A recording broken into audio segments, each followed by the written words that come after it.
ko an gaya maka na kabari baya jin zafin rana ne, wallahi yana ji, wallahi yana ji. So ku yawaita ibada.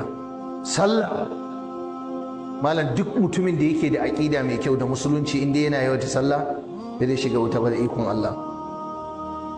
Na farko, kar kai wasa da sallar jam'i.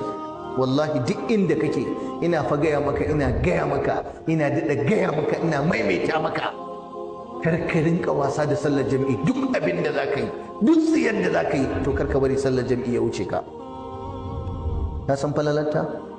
Duk wanda ya zo cikin jama'a ya yi sallah, inda shi kadai in yi watakila ba za a karɓa ba, ana karɓan sallarsa saboda albarkacin jama'a.